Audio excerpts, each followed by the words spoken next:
Amen. Donc, frères et sœurs, soyons encore bénis dans le nom de Jésus. Et nous allons commencer avec notre texte de base. Dans notre texte de base ici, on va lire dans le livre de Juges. Juges au chapitre 9.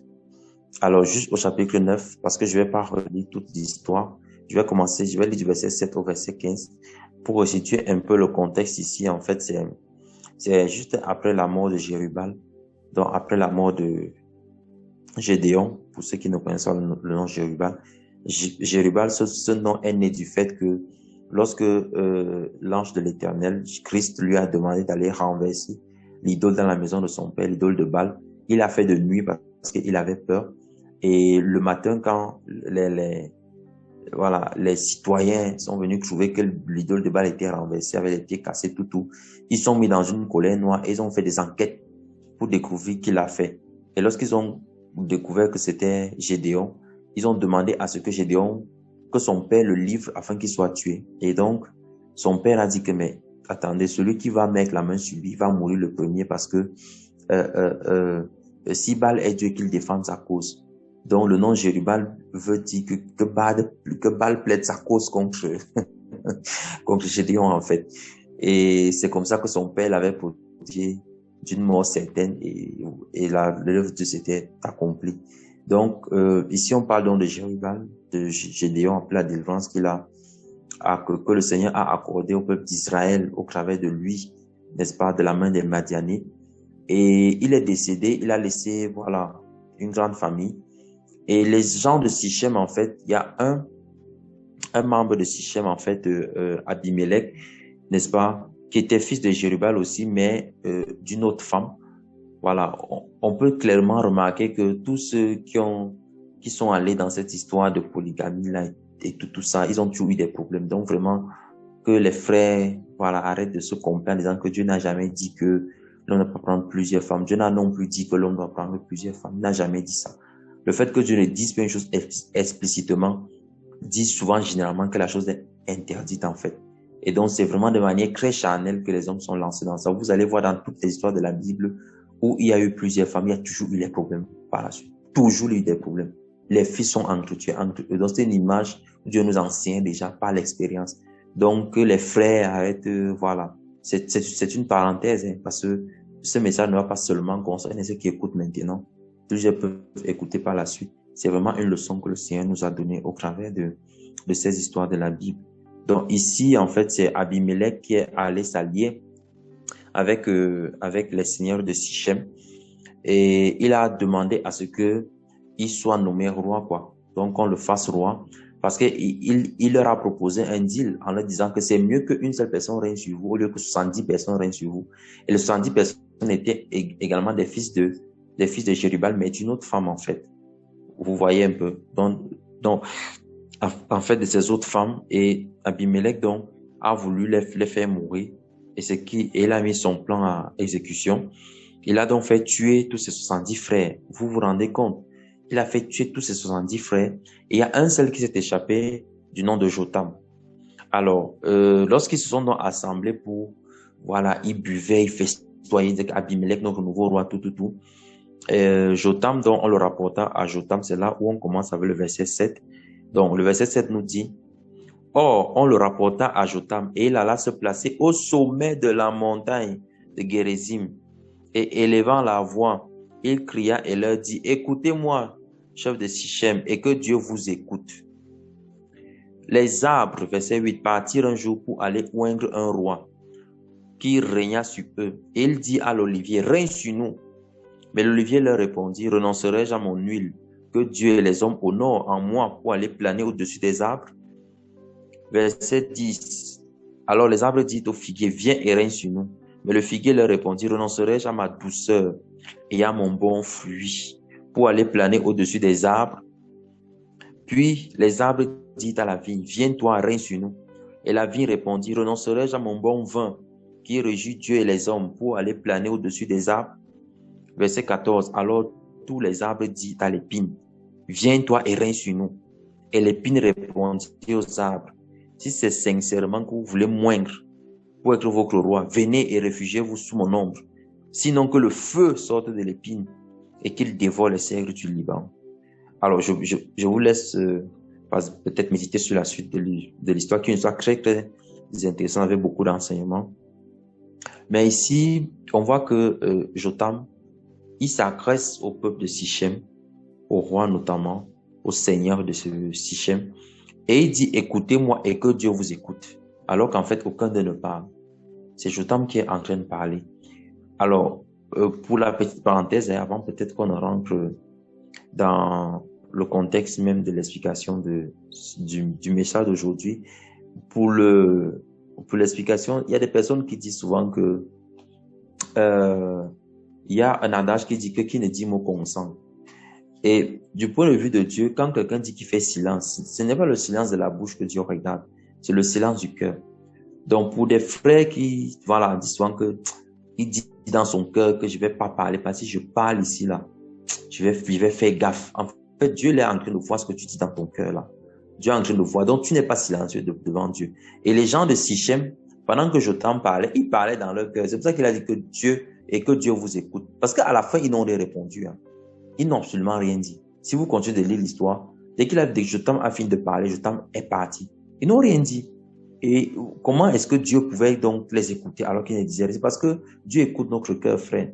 Donc ça ne sert à rien souvent de se couvrir la bouche, alors que derrière, il y a des choses qui émanent de notre cœur où on dit des choses qui ne sont pas bonnes et tout ça. Donc c'est vraiment une interpellation entre parenthèses ici. Donc comme au passage, une interpellation afin que nous prenions soin des paroles qui sortent de notre cœur, frères et sœurs. Nous devons prendre soin de ces paroles. Nous ne devons pas dire n'importe quoi, n'importe comment, et nous retrouver après dans des situations où, on a dit des choses et le Seigneur Dieu est en train de nous condamner dessus. Donc, on va continuer. Donc, ici, l'histoire nous dit que Jotham prend une illustration et il dit que des arbres partis un jour pour aller où un grand roi. Alors, quand je lis d'abord cette phrase ici, vraiment, pour moi, elle est extrêmement bizarre. On dit les arbres sont partis pour aller où un grand roi. Frère, est-ce que les arbres marchent? Quelqu'un y a vu un arbre qui marche? C'est-à-dire, tu as planté un arbre sur ta cour, là, dans ta cour, et puis tu arrives un matin, l'arbre n'est plus là. L'arbre s'est déplacé. Ou tu trouves que là où tu as laissé l'arbre, c'est comme si l'arbre se déplace de 2 mètres chaque nuit. Ou voilà, tu arrives, tu ne retrouves plus l'arbre là. Il se déplace un peu. Et si quelqu'un y a vécu quelque chose comme ça. Et vous voyez qu'ici, on dit que les arbres sont partis. Donc il y a un mouvement des arbres. Il y a un mouvement des arbres. Et ce mouvement des arbres, en fait, nous laisse ici comprendre que les arbres dont Jotham parle ne sont pas véritablement des arbres au sens arbre. Il y a quelque chose d'autre qui est caché derrière la signification de l'arbre. Et on va aller lire ce que c'est que l'arbre. On va lire dans deux textes. Et on va comprendre pourquoi est-ce qu'on parle des arbres ici. Et vous allez voir pourquoi est-ce que ceci révèle encore la royauté de Jésus. Vous allez voir encore pourquoi par la grâce de Dieu. Alors, le premier texte qu'on va lire, hein, c'est dans le livre des psaumes. C'est le psaume chapitre 1. Le psaume chapitre 1. On va lire tout le psaume 1. À l'époque, les frères sérieux récitaient le psaume-ci. Et voilà, quand quelqu'un prenait la voix du méchant, on disait seulement heureux l'homme qui ne marche pas selon le conseil des méchants. Et on comprenait qu'on devait rectifier sa conduite. Mais aujourd'hui, ce n'est plus vraiment le cas. Mais bon, c'est pas le débat. Lisons un peu le psaume 1 ensemble, mes frères et sœurs. Dans le psaume 1, je vais lire du verset 1 jusqu'au verset 6. Là, il est écrit: heureux l'homme qui ne marche pas selon le conseil des méchants, qui ne s'arrête pas sur la voie des pécheurs et qui ne s'assied pas en compagnie des moqueurs, mais qui trouve son plaisir dans la loi de l'Éternel et qui la médite jour et nuit. Verset 3. Il est comme un arbre planté près d'un courant d'eau, qui donne son fruit en sa saison et dont le feuillage ne se flétrit point. Tout ce qu'il fait lui réussit. Il n'en est pas ainsi des méchants. Verset 4. Ils sont comme la paille que le vent dissipe. C'est pourquoi les méchants ne résistent pas au jour du jugement, ni les pécheurs dans l'assemblée des justes. Car l'Éternel connaît la voie des justes et la voie des pécheurs mène à la ruine. Frère, remarquez la comparaison que l'Esprit de Dieu fait dans l'esprit de David ici, dans le psaume 1. Entre le verset 3 et le verset 4, on dit, il est comme un arbre. Qui est comme un arbre? Souvent, on a pris ce passage pour dire que les hommes sur le plan spirituel sont comme des arbres. Mais frère, ce n'est pas exact. Ce ne sont pas tous les hommes qui sont comme des arbres. Ceux qui sont comme des arbres, c'est qui? Ce sont ceux-là qui trouvent leur plaisir dans la loi de l'Éternel, qui la méditent jour et nuit. Ce sont ceux-là qui ne s'assiedent pas en compagnie des moqueurs. Ce sont ceux-là qui ne s'arrêtent pas dans la voie des pécheurs et qui ne marchent pas dans le conseil des méchants. C'est eux qui sont comme des arbres plantés ou près d'un courant d'eau qui donne son fruit en sa saison. Ça veut déjà nous dire ici que, frère, l'assimilation qu'on fait d'un homme spirituel à un arbre est liée au fait que il respecte le verset 1 et le verset 2 de Psaume 1. C'est lié au fait qu'il trouve son plaisir dans la loi de l'Éternel. Quelqu'un qui ne trouve pas son plaisir dans la loi de l'Éternel, il n'est pas un arbre. Il est comme le verset 4 l'a dit. Il n'en est pas ainsi des méchants. Ils sont comme la paille. Donc, sur le plan spirituel, on a deux aspects. Soit on est comme un arbre, soit on est comme la paille. Et vous savez, vous et moi, que la paille ne produit aucun fruit. Pour ceux qui ne connaissaient pas, je ne sais pas si vous avez déjà vu la paille. La paille, c'est un arbuste qui est très bizarre. C'est-à-dire elle ressemble un peu, à ce qu'on appelait chez nous à une époque ici, ça s'appelait comment? On appelait ça le konengi. Donc c'était une fleur bizarre là, une plante bizarre qui avait des tiges solides comme ça, et quand ça touchait ta peau, ça démangeait beaucoup comme ça là. On appelle ça le konengi. Donc la paille en fait est de ce style d'arbuste là qui ne produit ni fleurs, ni feuilles, ni fruits en fait. Donc vous voyez que celui qui marche dans le conseil des méchants, celui qui est identifié comme méchant, comme péché, il est comme la paille, il n'est pas comme un arbre. C'est très important de comprendre cette différence ici, mes frères et sœurs, parce que ça va nous aider à comprendre ce qui se passe en fait dans le livre de Juges 9 qu'on a lu tout à l'heure. Donc, on a deux aspects. Et vous convenez avec moi que s'il faut mettre le feu, soit sur un arbre, soit sur la paille, qu'est-ce qui va brûler en premier? La paille est tellement, c'est-à-dire la paille c'est un combustible, c'est comme les noix séchées là, les machins des noix séchées, c'est-à-dire quand on n'a pas le pétrole, ça ce sont les filles qui ont fait un peu le village là, qui connaissent ça très bien. Quand on n'a pas le pétrole, on prend les noix séchées là, on met ça, quand c'est bien sec, je vous dis mes frères, quand vous essayez ça, vous mettez le bois, vous mettez les machins des noix là, les noix séchées là, leur truc qui est souvent comme la barbe là. Donc quand tu mets le feu sur ça, même si le bois l'été commence, ça va prendre. Le bois là va se prendre parce que la fer là brûle à une dimension, ça brûle plus que le pétrole.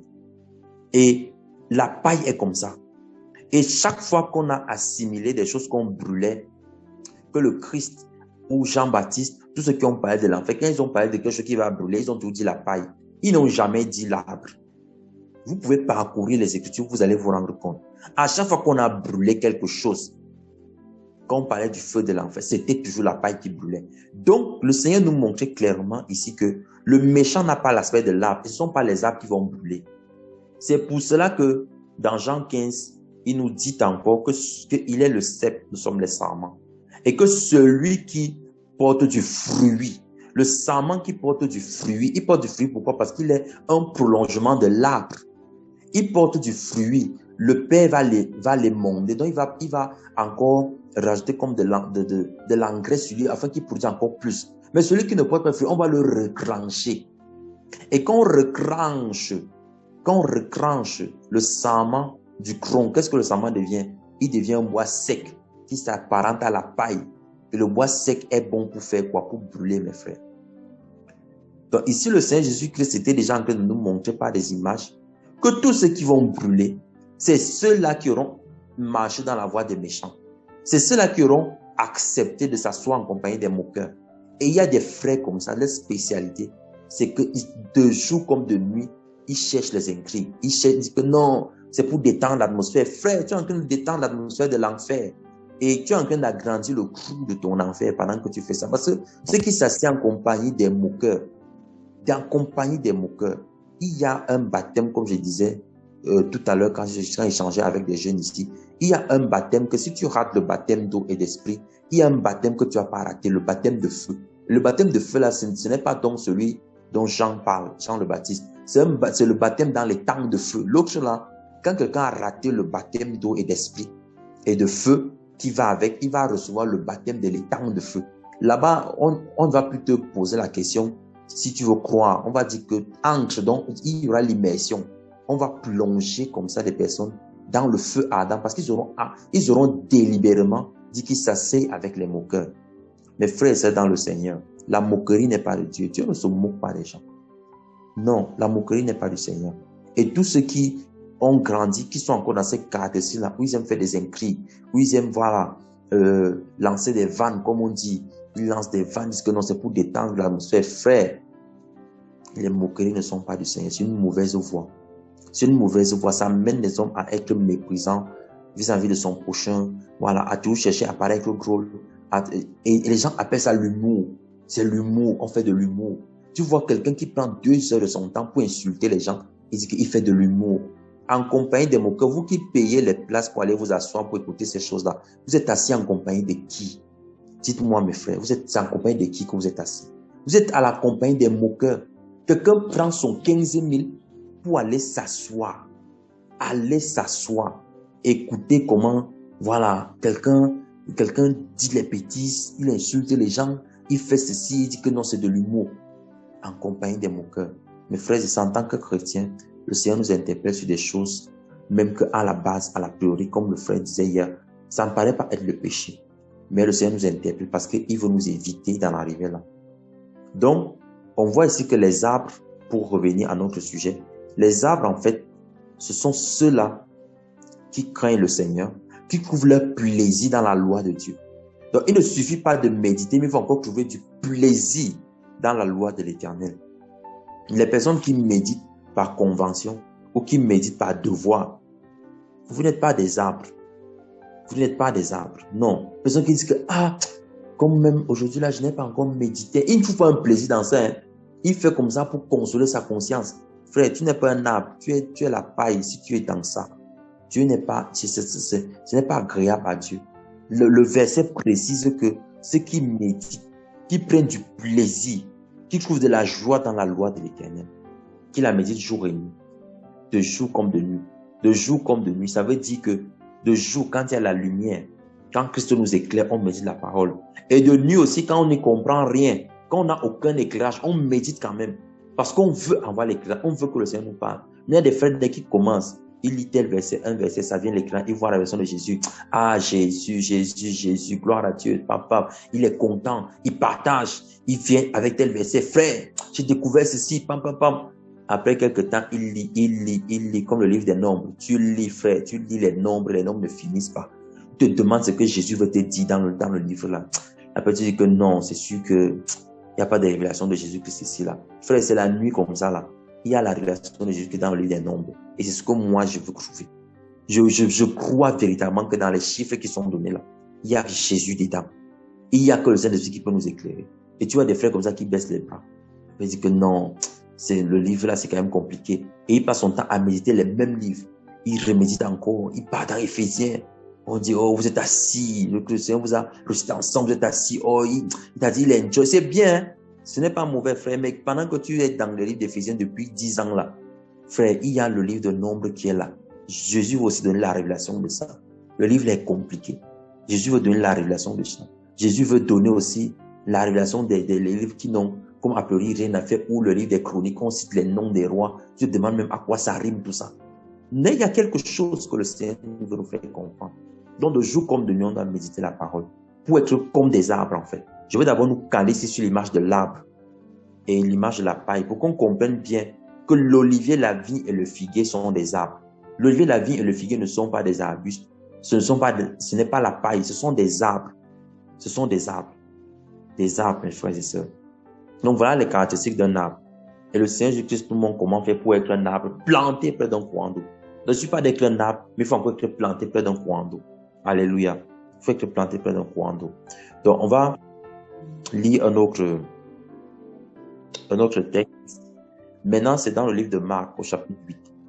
Frère, dans le livre de Marc au chapitre 8, il se passe quelque chose là-bas et c'est assez inédit parce que c'est la seule personne que j'ai vu Jésus prier 2 fois sur elle pour guérir la personne.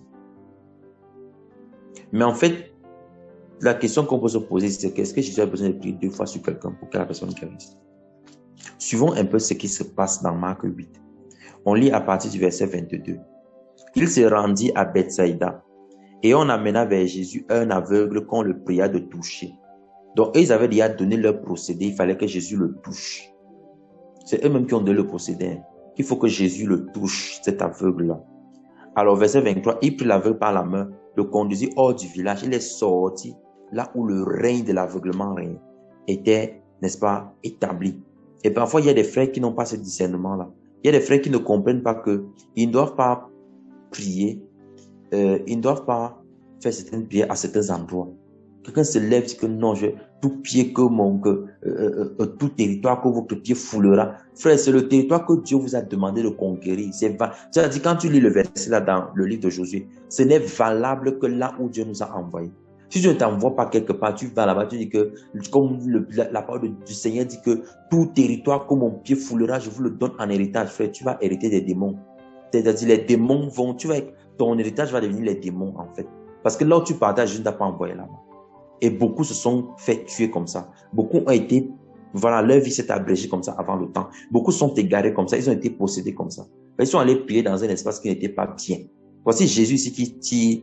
Le gars dit que sortons du village ici. On va aller faire notre prière dehors. Suivez. Maintenant, puis il lui mit la salive sur les yeux, lui imposa les mains et lui demanda s'il voyait quelque chose. Verset 24, il regarda et dit, j'aperçois, suivez. Il dit qu'il aperçoit les hommes, mais j'en vois comme des arbres. La phrase ne vous paraît pas bizarre. Et des arbres qui font comment? Qui marchent. Remarquons que nous sommes sortis du village. En sortant du village, Jésus est supposé être avec qui quand il est sorti du village? Est-ce qu'on peut essayer de réfléchir un peu pour donner une réponse par rapport à ça? Jésus est déjà sorti du village. Jésus est sorti du village avec l'aveugle qui le tient par la main. Maintenant qu'il est sorti du village, Jésus est en train de... Il est supposé être avec qui hors du village? Il est supposé être avec qui? Parce que pour comprendre ce que l'aveugle a vu, il faut comprendre avec qui Jésus était. Il faut comprendre avec qui Jésus était. Et suivez cette phrase. Cet aveugle-là, vraiment, quand le Saint-Esprit parle par toi et que tu ne comprends pas, il dit, j'aperçois les hommes. Apercevoir veut dire que tu vois quelque chose à peine descriptible. Quelque chose que tu ne peux pas vraiment décrire. Mais il dit derrière que j'en vois comme des arbres. Donc, pour ce qui était de l'arbre, il voyait bien. Et il voyait que les arbres là marchaient. Mais pour ce qui était de l'aspect de l'homme, il apercevait seulement. Il apercevait seulement. Frère, ses yeux se sont ouverts sur le pan spirituel. Donc, ce qu'il a reçu là, ce qu'il a d'abord reçu, ce n'était pas la guérison de ses yeux physiques, c'était la guérison de ses yeux spirituels. Il n'arrivait pas à voir que les hommes qui marchaient avec Jésus respectaient les conditions qu'on a vues dans le psaume 1. C'était des hommes qui ne s'arrêtaient pas dans le conseil des méchants, qui ne s'asseyaient pas en compagnie des moqueurs. C'était des hommes qui trouvaient leur plaisir dans la méditation de la loi de l'Éternel. Ils s'arrêtaient des heures et des heures pour écouter Jésus enseigner. Parce que quand on lit Matthieu 5 par exemple, on lit en 5 minutes. Pour les plus rapides, d'autres lisent même ça en 2 minutes. Parce qu'il brosse comme ça là. Pas brrrr, il a fini. Bon, des frères un peu plus sérieux me disent ça peut-être pendant 5 jours. Voilà, maintenant, il a fini de lire. Frère, vous dites que l'enseignement que Jésus a donné là dans Matthieu 5, ça a pu prendre combien de jours d'après vous? D'après vous, ça a pris combien de jours? Ou ça a pris quelques minutes? Le temps qu'il parle seulement? Non, frère, c'est des enseignements qui se faisaient pendant des jours. Et les disciples de Christ étaient là assis à ses pieds pour recevoir ces enseignements, pour les écouter. Les disciples de Christ écoutaient systématiquement tout ce que le maître disait. Donc, ils trouvaient de la joie. Quand Christ enseignait, ils écoutaient attentivement. Et aujourd'hui, on a des frères qui n'ont plus cette patience. On a des frères qui ne se donnent même pas la peine même d'écouter Jésus quand il médite. Il finit de lire, il a lu la Bible. Pape, c'était bon, c'était fini. Frère, c'est honteux, ce n'est pas bien. C'est comme si c'est voilà. On dit ça dans notre langue vernaculaire que Wadzal a bendé. Donc, tu fais le formalisme. Tu fais juste pour remplir une condition, que tu te sentes tranquille. Non, frère. Les disciples, c'était les disciples de Christ que cet homme l'envoyait. Ils étaient comme quoi? Comme des arbres qui marchent. Qui marchent. Alors que, regardez cette image-là, je ne sais pas si vous vous rendez compte. Jésus n'est pas en train d'appliquer les trucs dans les yeux de l'aveugle, étant en déplacement, étant dans un mouvement. Jésus n'est pas dans un mouvement. Jésus est arrêté. Et quand il s'arrête, ses disciples s'arrêtent. Ses disciples ne sont pas dans un mouvement non plus. Mais lui voit des hommes qui sont en train de marcher comment? Comment il les voit en train de marcher? Mes frères et sœurs dans le Seigneur, sur le plan spirituel, quand on remplit les conditions de Somme 1, on ne sont pas des arbres qui sont sur place. Nous sommes des arbres en perpétuel mouvement. C'est pour cela que l'ennemi ne peut pas nous atteindre, parce qu'il ne sait jamais où nous sommes en fait. Donc quand il arrive ici, il trouve qu'on n'est plus là. Est-ce que vous comprenez ce que j'essaie de vous dire? Ces hommes étaient sur place avec Jésus. Mais celui qui les voit, il dit que j'envoie des hommes qui sont comme des arbres qui marchent. Et en ce qui concerne les arbres, il les voyait distinctement. Mais en ce qui concerne les hommes, il les apercevait. Donc, Jésus a d'abord guéri cet homme sur le plan spirituel. C'était ça, le fait de sortir du village. Frère, il y a des visions, des paroles de connaissance, des relations qu'on ne peut pas avoir si on ne sort pas du village. Si on ne sort pas de la proximité. Et ça rejoint ce que le frère Victor disait dans le renoncement, en parlant du renoncement des siens. Il y a une proximité là que si tu ne quittes pas cet entourage, si tu ne manifestes pas ces haines-là, on a bien expliqué ce que cette haine-là veut dire. C'est en fait un amour de Dieu qui est plus grand que l'amour des hommes, mais qui ne correspond pas à l'amour que Dieu a pour ceux qui se soumettent à lui et qui doivent faire sa volonté. Pour amener ceux-là qui ont encore le cœur endurci à accepter la vérité. Tant qu'on garde cette proximité-là, frère, il y a des visions qu'on ne peut pas voir. Cet homme avait les visions sur le plan spirituel. Il voyait des choses. Il voyait maintenant des hommes comme Dieu les voit. Parce que dans le psaume 1, ce que David décrit là, ce sont les visions de Dieu qu'il a, des chrétiens. C'est pour cela, je ne sais pas si vous avez déjà entendu, vous avez déjà suivi cette déclaration où parfois on va dans un village, on prie. Après, on entend que le baobab est tombé. Le baobab du village est tombé. Alors tu n'as pas vu un arbre physique tomber. Si tu cherches même sur le plan spirituel, c'est même pas le baobab, parce que le diable c'est un menteur, un gros menteur. On a vu que les arbres ici là, les arbres sont uniquement ceux qui sont des personnes justes. Donc en fait, il veut se faire passer pour un baobab parce qu'il sait que c'est l'apparence que les enfants de Dieu ont sur le plan spirituel. C'est pour cela qu'on ne peut pas les déplacer facilement. C'est pour ça qu'on ne peut pas les atteindre facilement. Parce qu'ils sont robustes. Et leur robustesse vient du fait qu'ils mettent en pratique, ils trouvent de la joie à méditer la parole de l'Éternel de jour comme de nuit. Donc frère, si quelqu'un vous enseigne à ne pas méditer la parole, si quelqu'un vous dit que non, vous avez à tout mettre, vous maîtrisez, c'est bon, arrêtez-vous comme ça là. C'est qu'il est en train de vous faire passer de l'arbre à la paille. Et cette proximité avec notre famille, avec notre village, avec les choses qui nous sont familières, c'est tout simplement ce que ça veut dire. Parce que ce village-là était son village. Il a grandi là, tout le monde le connaissait, on connaissait ses habitudes, ses caractères, ses choses. Le Seigneur veut parfois nous éloigner de cette atmosphère-là. Parfois, il dit, va même dans une autre ville. La ville où tu parles, c'est pas pour te punir, frère. C'est pour que tu t'éloignes un peu de cette atmosphère-là parce que il veut faire il veut ouvrir tes yeux spirituels. Et parfois, on refuse. Qui va leur prêcher l'évangile? Qui va machin? Et pas même que tu es là, tu ne prêches même pas Jésus. Mais tu es là, qui va prêcher l'évangile? Vraiment Jésus. Vraiment Jésus. Et les yeux spirituels des frères sont comme ça, fermés. Ils n'arrivent pas à voir les visions que Dieu veut qu'ils voient. Alléluia. Mon frères et sœurs, cet homme voyait les disciples de Jésus-Christ comme des arbres et qui marchaient alors qu'ils étaient sur place. Parce que Jésus, pendant qu'il le faisait étant sur place. Et Jésus a encore prié maintenant pour la deuxième fois. Il a dit que ok, c'est bon. Tu vois, maintenant que tes yeux spirituels sont ouverts, tes yeux physiques vont aussi souffrir. Frère, prions généralement pour que nos sens spirituels soient éclairés. Parfois, quand on veut faire des prières, on veut faire des choses, c'est parce que nos sens spirituels ne sont pas éclairés qu'on manque la cible, qu'on prie dans les mauvais endroits. On tape la mauvaise cible. Vraiment, j'essaie de prendre un peu de temps pour qu'on voit bien ce que c'est que l'arbre sur le plan spirituel et qu'on comprenne l'impact de ce qui se passe dans Juge 9 là. Ce qui se passe dans Juge 9. Parce qu'on n'a pas dit que c'était n'importe quel. Ce sont les arbres, mes frères, qui ont dit qu'on veut oindre l'olivier, le figuier et la vigne. Donc tout chrétien, tout enfant de Dieu qui se prend au sérieux, qui fuit les moqueurs, qui ne s'assied pas accompagné des péchés et des méchants, tout ce que le Somme 1 dit là, qui ne prend pas son plaisir dans ça, mais qui trouve le plaisir dans la loi de l'Éternel, de jour comme de nuit. Quand il comprend et quand il ne comprend pas, il médite, il veut comprendre, il veut connaître Jésus. Quand tout va bien et quand tout va mal, il médite la parole. Il ne médite pas en fonction des circonstances, il médite parce qu'il trouve un plaisir dans ça. Frère, il est comme un arbre planté près d'un courant d'eau qui produit son fruit en sa saison. C'est important, gardez ces paroles-là. Qui produit son fruit en sa saison. C'est important de comprendre ça. Alors, donc ici, on voit que les arbres, en fait, ce sont des enfants de Dieu qui mettent en pratique la parole du Seigneur. Si on ne met pas en pratique la parole du Seigneur, on devient quoi? On devient de la paille. Qui va être quoi? Brûlée au feu. Parce que la paille n'a d'autre utilité que d'être brûlée au feu. Alors, qu'est-ce qui se passe dans Juge 9? Si on peut revenir dans Juge au chapitre 9. Donc, voici donc les arbres qui sont partis. Donc, vous comprenez qu'en fait, ce que Jotham est en train de dire ici, il ne dit pas les arbres physiques, frère. Non. Je vous ai dit que les arbres ne marchent pas. Les arbres qui marchent, ce sont les enfants de Dieu. Ce sont les enfants de Dieu qui marchent.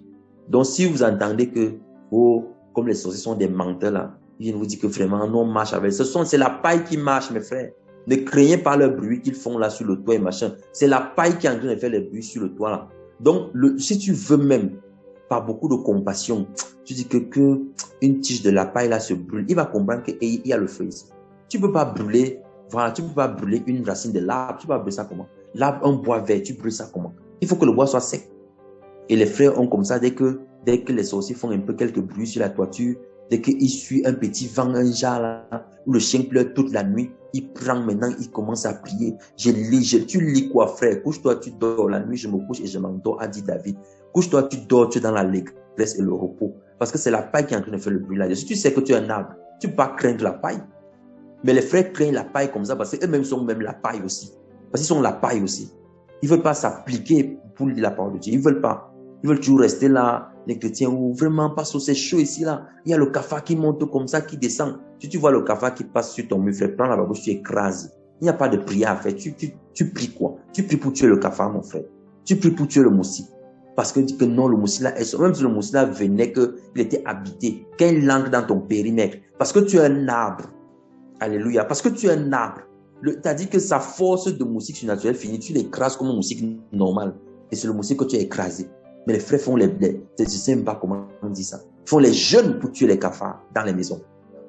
Ce n'est pas sérieux, frères et sœurs. On dénature l'œuvre de la croix. On dénature l'œuvre de la croix. Ce n'est pas bien. Donc, repartons dans notre sujet des arbres, mes frères et sœurs. Donc, voici des gars ici qui disent qu'ils veulent oindre un roi. Donc, lorsque je t'en parle, le Saint-Esprit est en train de lui donner en fait une révélation de ce qui se passe dans le plan spirituel. Donc, sur le plan spirituel, en fait, les gars ont décidé qu'ils vont aller oindre un roi. Et vous voyez, ces personnes étaient la descendance de Jérubal. Et les seigneurs de Sichem s'étaient alliés derrière Jérubal. Le fait qu'ils soient alliés derrière Jérubal, celui qui avait été juge, en fait, c'était une forme de conversion. C'était une forme de s'aligner derrière celui qui était le symbole de la délivrance d'Israël. Et retenez que dans le livre des Juges, tout ce que Dieu a utilisé était des précurseurs de Jésus-Christ. Parce qu'à chaque fois, il reflétait la délivrance de la captivité des enfants d'Israël vis-à-vis d'un roi qui les oppressait. Et les rois, si vous faites une étude sur les noms de ces rois-là, vous allez vous rendre compte que les noms de ces rois désignent toujours les choses que Dieu condamne. Ils avaient toujours créé au péché, à ce qui est mauvais. Donc, ici, l'image de Jérubal, l'image de Déborah, l'image de Josué, l'image de Samuel, l'image de Samson, c'est l'image de Tout cela représentait des fragments de Jésus-Christ qui à chaque fois venait pour délivrer son peuple de l'oppression. Et le peuple tombait dans l'oppression. Pourquoi? Parce qu'il désobéissait à Dieu. Donc, lorsqu'on désobéit à Dieu, on tombe dans ça. Donc, mes frères et sœurs dans le Seigneur, si tu désobéis, que tu ne prends pas pour ministrer la parole, tu vas tomber dans l'oppression. Le diable va t'emprisonner. Il va te faire captif. Tu vas devenir un captif. Maintenant, pour sortir de là, il faut que Jésus-Christ intervienne.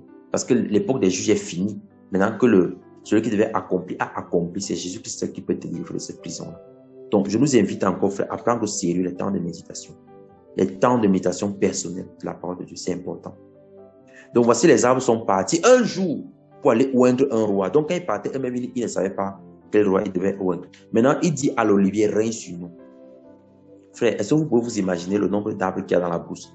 Pourquoi ils ont choisi l'olivier? Parce que l'olivier a les caractéristiques royales. Et on va voir que toutes ces caractéristiques se retrouvent en Jésus-Christ. Alors, l'olivier ici il dit que, suivez le verset 9, « Renoncerai-je à mon huile que Dieu et les hommes honorent pour aller planer au-dessus des arbres? Renoncerai-je à mon huile? » C'est l'huile qui est la caractéristique de la royauté. C'est l'huile qui a fait en sorte que les arbres choisissent l'olivier. Regardez l'ordre dans lequel le Seigneur les choisit. Regardez l'ordre.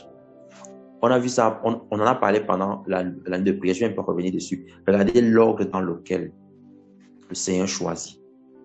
Il dit, l'olivier, donc pas le Seigneur, que les arbres choisissent. Il dit que l'olivier vient régner sur nous.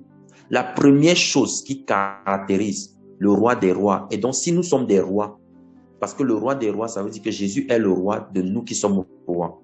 Il nous a fait roi. Roi de quoi? Roi pour régner avec lui dans la Nouvelle Jérusalem. Vous pouvez lire ça dans le livre de Révélation, au chapitre 3. Vous pouvez lire ça là-bas. Il a fait de nous des rois. Il n'a pas fait de nous des rois pour dire que tu règnes sur ton frère. Parce qu'il y a des thèmes aujourd'hui où on dit c'est ton tour de régner. De régner sur qui ou sur quoi? Frère, Dieu n'a jamais établi un homme pour régner sur un homme. Jamais Dieu n'a pensé ça. Dieu a pensé être le Dieu qui règne sur nous. C'est pour ça que le Dieu des Juifs a été le roi d'Israël. Un Dieu qui ne pouvait pas voir, qui ne pouvait pas toucher. Lorsqu'on a dit que le Dieu des Juifs est né, le roi d'Israël est né, c'est pour ça qu'ils ont été troublés. Comment le Dieu qui a été invisible, il naît comment? Comment il vient naître? Ils ne comprenaient pas ça. Mes frères et sœurs dans le Seigneur, je nous en conjure par les compassions de Jésus-Christ à comprendre que lorsque quelqu'un décide ou s'identifie à la famille de Jésus et il dit que Jésus est le roi des rois, les rois dont on parle, ce ne sont pas les présidents, c'est nous. Donc les caractéristiques, tel il est, tel nous sommes, le tel là, tel nous sommes, c'est ça qu'on est en train de voir ici. S'il a fait de nous des rois, c'est parce qu'il est roi. Et qu'est-ce qu'il fait, et qu'est-ce qui l'établit en tant que roi? Ce sont ces caractéristiques qu'on va lire. La caractéristique première qui établit quelqu'un en tant que roi, donc en tant que fils du roi, c'est l'huile. Si tu n'as pas l'huile, frère, tu n'es pas qualifié pour être appelé fils du roi. Et l'huile, c'est l'esprit. Si tu n'as pas l'huile, je répète encore, si tu n'as pas l'huile, le Saint-Esprit, tu n'es pas fils du roi. Tu n'es pas enfant de Dieu. Je ne sais pas comment on doit dire ça aux gens, en fait. Et aujourd'hui, il y a un mensonge, frère, permettez-moi d'insister un peu dessus. Un mensonge qui s'est répandu dans les milieux chrétiens. Un mensonge qui vient de Satan. Où on dit que non, voilà, les enfants de Dieu, c'est comme dans une famille normale, chacun a un peu son caractère, son habitude. Donc, il y a ceux qui ont y a cru, tu vois un peu, non, qui sont enfants de Dieu, mais c'est seulement que ce n'est pas encore manifesté. Frère, ce n'est pas encore comment manifester. Donc, tu es en train de dire que présentement là, il y a des personnes qui manifestent le péché, mais qui sont enfants de Dieu, ils ont le Saint-Esprit. Le Saint-Esprit les aime comme ça. Le Saint-Esprit dit que non, tu sais, je te comprends, hein. C'est pas facile tous les jours. Donc, allons-y, avançons. Faisons avec ça. Il y a des personnes qui, si on dit Jésus revient dans 5 minutes là, les personnes vont commencer à transpirer c'est-à-dire que s'ils portent les débardeurs en bas, tu vas trouver ça crampé. Que tu presses comme ça, tu recueilles 5 litres de sueur. Parce que dès qu'il analyse, il comprend que Jésus qui vient dans 5 minutes là, je suis cuit. Parce qu'il y a tel frère avec qui j'ai fait la dispute là, je dors avec la colère là, ça fait il y a 2 semaines. Il y a tel acte de bonté que je devais poser là, j'ai dit que je vais faire ça après. Il y a tel livre que je devais finir, je n'ai même pas encore commencé même. Donc il est dans une désobéissance tacite de la parole de Dieu. Il transmet comme ça là. Après, La voix vient lui dire que tu sais, tout ça c'est la grâce. Hein. Frère, combien? La grâce. La grâce nous a introduits dans le royaume de l'obéissance. C'est ce que la grâce a fait. La grâce ne nous enseigne pas la paresse spirituelle. La grâce ne nous demande pas d'être des chrétiens qui ne cherchent pas une communion avec le Saint-Esprit. Des enfants de Dieu qui ne cherchent pas la communion avec le Saint-Esprit. La grâce ne nous enseigne pas ça. Non. C'est dans ce sens-là qu'on dit que la grâce est trompeuse. Parce que les gens pensent que c'est la grâce. Il va rester là sur son lit, mâcher le chewing-gum.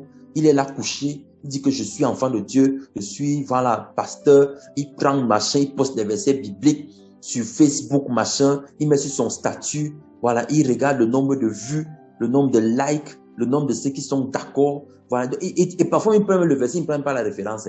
Parfois, il copie un peu la référence, il colle seulement. Cette année-ci, Jésus-Christ va te visiter. Je déclare que quand les gens vont compter les bénédictions, on va aussi compter ta part. Frère, il n'a pas l'huile. Je ne sais pas comment, une autre façon de dire ça. Quelqu'un qui a l'huile, quelqu'un qui a le Saint-Esprit, les intérêts du royaume deviennent son partage. Frère, ce n'est pas le mensonge.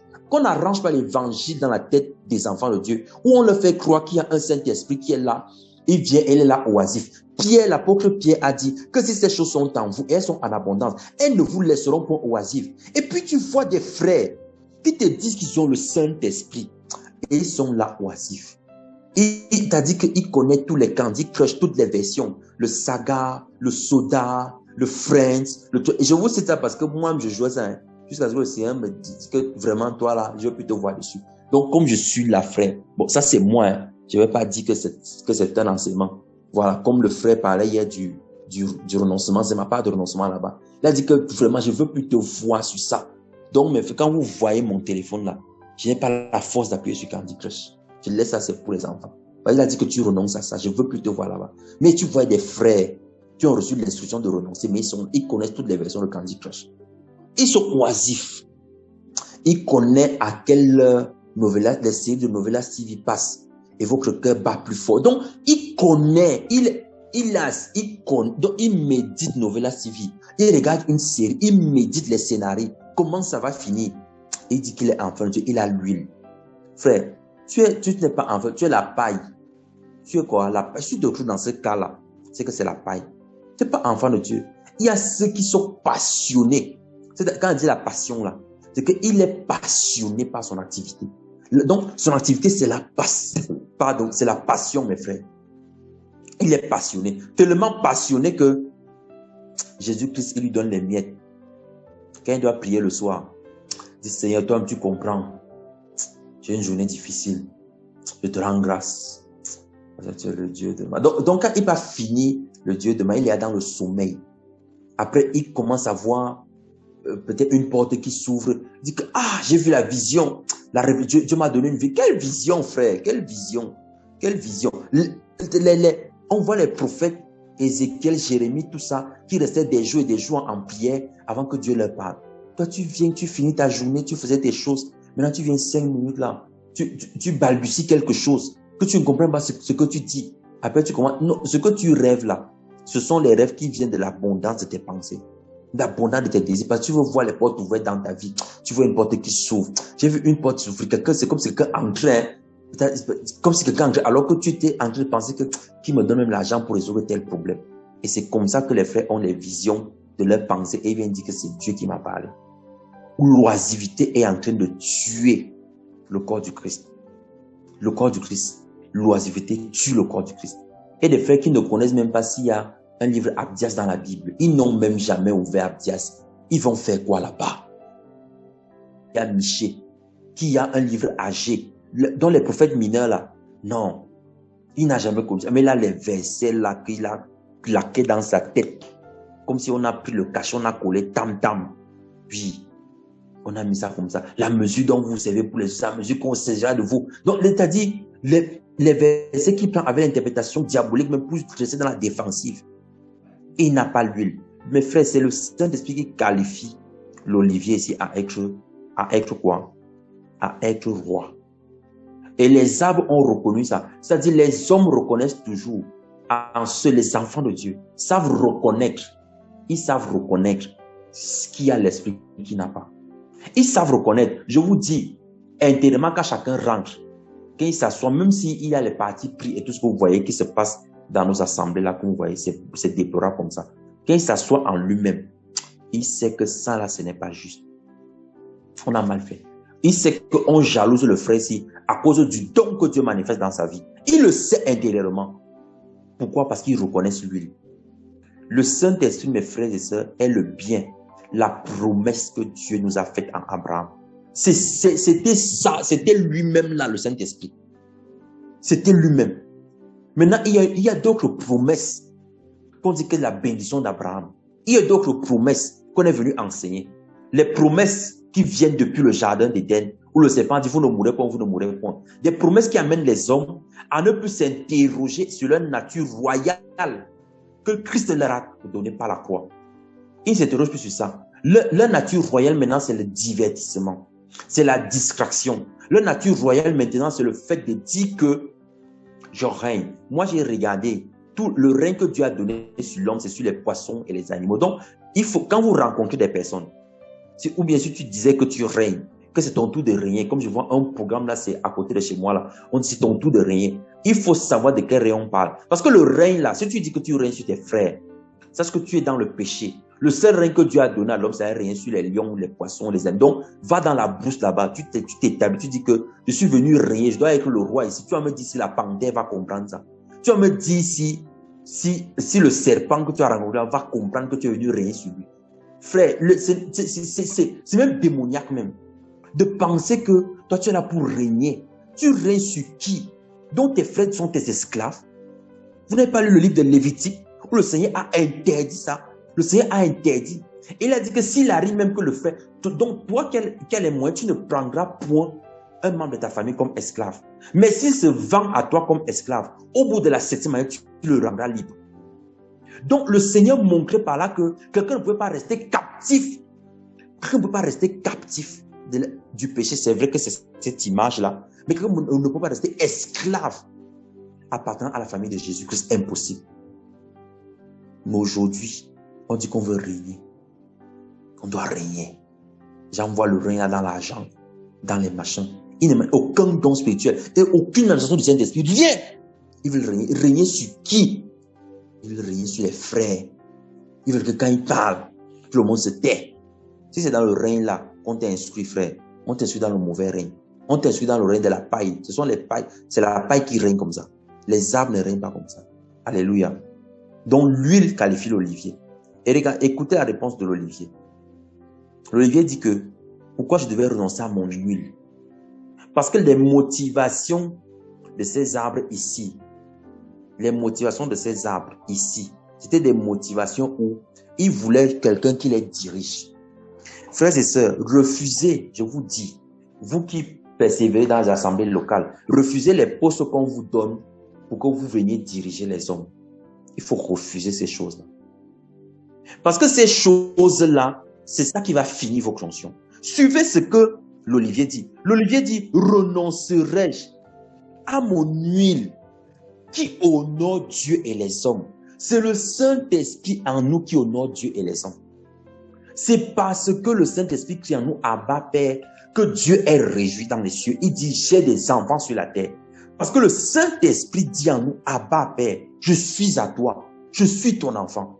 Et Dieu entend cette voix qui est la voix de son esprit, il la reconnaît, c'est une voix qu'il chérit. C'est une voix que quand cette voix-là s'adresse à lui, il ne peut que accomplir. Parce qu'il est rempli d'amour. C'est comme je vous prends un cas. Je prie afin que vraiment, par la grâce de Dieu, que ceux qui n'ont pas encore vécu ça puissent vivre ça au nom de Jésus-Christ. Je vous assure, lorsque un foyer, il n'y a pas d'enfants, c'est vraiment malheureux. Les enfants apportent une joie que vous ne vous imaginez pas. C'est quand quelqu'un expérimente la joie d'avoir des enfants, qu'il comprend, il peut mieux cerner ce que Dieu fait avec nous, mes frères. Je vous dis parfois, je rentre comme ça. Je suis voilà, un peu épuisé à la journée de travail, tout ça. Il y a des jours comme ça. Et puis, j'ai la dernière là qui court dans mes pas. La petite dernière et qui dit, papa, il y a tel qui m'a dérangé. Il y a tel qui m'a fait ceci, il y a tel qui m'a fait ceci là. Elle dit même les choses comme ça. Elle ne dit même pas exactement ce qu'elle-même, elle a fait. Mais elle reconnaît seulement qu'elle était dérangée. Et elle sait que quand elle vient me dire là, j'ai l'autorité nécessaire et suffisante pour la défendre, pour dire aux autres que je ne veux plus entendre que vous dérangez celle-ci. Donc, elle est confortable. Donc, c'est-à-dire, elle ne s'inquiète de rien.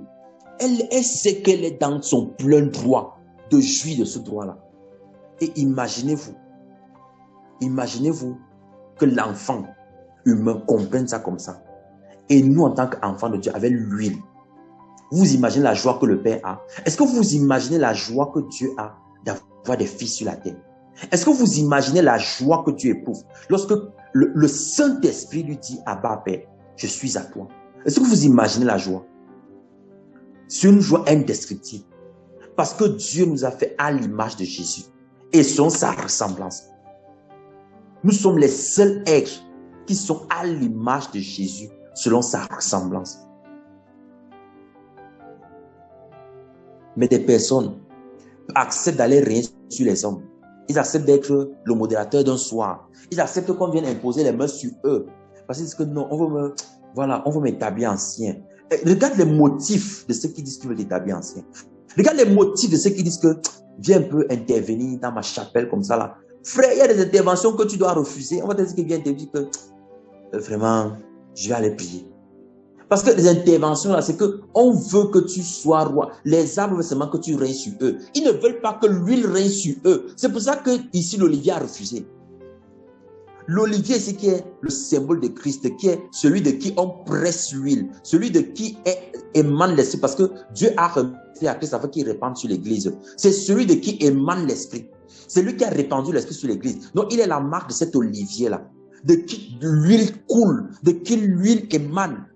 Et Jésus-Christ, donc, qui est la marque de l'olivier, il nous montre ici qu'il n'a pas accepté de renoncer au fait qu'il doit faire plaisir à Dieu, au fait que c'est l'esprit qui doit être mis en avant pour aller régner sur les hommes. C'est pour ça qu'à chaque fois que les hommes sont venus dire que établissons Christ au roi, ils disaient que non. Non, parce que vous voulez m'établir à cause du quoi? Parce que vous avez mangé le pain. Frère, on va vouloir t'établir, diacre, ancien, machin, bishop, tout ce que tu veux. Pourquoi? Parce qu'on a vu qu'il y a des dons qui sont manifestés. Frère, il faut fuir ça. Il faut fuir. Parce que quand on va te mettre là, on va te mettre pour que tu manifestes des dons là. Et selon les hommes, ils vont mettre pour que ça manifeste selon leur cœur, pas selon ce que Dieu veut. Et quand tu vas voir que ça plaît, ça attire les foules, tu vas ancrer dans ça. Et lorsque tu vas te dire que mon fils, tu n'es plus sous moi. Comme on a médité hier avec le frère Renaud pendant plus de 5 heures de temps, de 22 heures jusqu'à 4 heures, on mettait sur être sous Dieu, sous Christ. Qu'est-ce que ça veut dire? Frère, je vous assure que c'est tellement puissant, c'est un enseignement qui est tellement puissant. Être sous Christ. Se soumettre à Dieu. Soumettez-vous donc à Dieu et résistez au diable. Regardez l'ordre dans lequel le Seigneur donne ça. Il dit soumettez-vous d'abord à Dieu et résistez. On ne résiste pas au diable sans se soumettre à Dieu. C'est impossible. Tu fais ça comment? Donc si tu vas te soumettre pour être le roi des hommes, tu vas perdre ton huile. Le Seigneur va partir. Parce que le Saint-Esprit ne nous a pas établi pour régner sur les hommes. Le Seigneur nous a établi pour régner avec Christ dans les lieux élevés. C'est là-bas qu'on règne. Donc le règne n'est pas ici. Sinon, tu peux aller te battre au niveau des poissons, des lions, des ours. Et tu vas venir me dire, c'est quand tu vas dire à l'ours que, oh ours, je suis ton roi. Tu vas voir comment l'ours là, ça va réagir. Tu vas faire un sprint de 100 mètres dans les bois parce que l'ours va te poursuivre. L'ours va te dire, il ne comprend pas ton autorité. À cause du péché, on a perdu cette autorité-là. Et Dieu ne nous appelle pas à régner maintenant encore sur les hommes et sur les poissons, les machins. Il nous appelle à régner sur les démons, les esprits méchants et mauvais. C'est là-bas qu'on doit exercer notre règne. Pas sur les hommes. Alléluia. Donc, tous ceux qui refusent, tous ceux qui fuient, tous ceux qui acceptent de devenir quelque chose, parce que mon ayant une place dans l'église, dans ma chaîne, frère, vous devenez des rois désagréables à Dieu. Voici, l'Olivier nous a montré la voie. Jésus nous a montré qu'il n'est pas venu pour faire quoi? Pour être établi roi des hommes. Non. Il est venu pour être le roi des rois, le Seigneur des seigneurs. Et pour qu'il soit le roi des rois, il faut qu'il y ait d'abord ces rois-là, de qui il sera roi. Et ces rois-là étaient des captifs, des esclaves qui devaient être arrachés de la puissance du péché. Et pour le faire, il fallait que l'esprit soit répandu sur eux. Or, pour que l'esprit soit répandu, il fallait que l'innocent paye le prix. Voilà pourquoi il allait à la croix, mes frères. Afin que la promesse que Dieu avait faite à Abraham s'accomplisse en lui. Vous pouvez lire ça dans le livre de Galates. Voilà l'olivier. la royauté de Jésus. Il nous montre donc que si nous sommes des rois et qu'on veut marcher comme lui, frères et sœurs dans le Seigneur, on doit manifester ce même caractère de l'olivier. Ce même caractère aussi des hommes. Tout ce qu'on te propose en échange de ton huile, tout ce qu'on te propose parce qu'on a vu ton huile, frère, il faut fuir ça. Il faut fuir ça. C'est une chose qui va t'amener à dissiper l'huile. Voilà pourquoi l'olivier a dit, renoncerai-je à mon huile pour aller planer au-dessus des arbres. Donc, parce que vous voulez m'établir au-dessus des arbres, je vais renoncer à mon huile. Non, frère. Alléluia. Suivons maintenant le figuier, verset 10. Alors, maintenant qu'ils ont vu que bon, comme, regardez l'ordre, hein, ils ont reconnu qu'il nous faut d'abord l'huile. Ils ont vu que non, vraiment, c'est compliqué ici.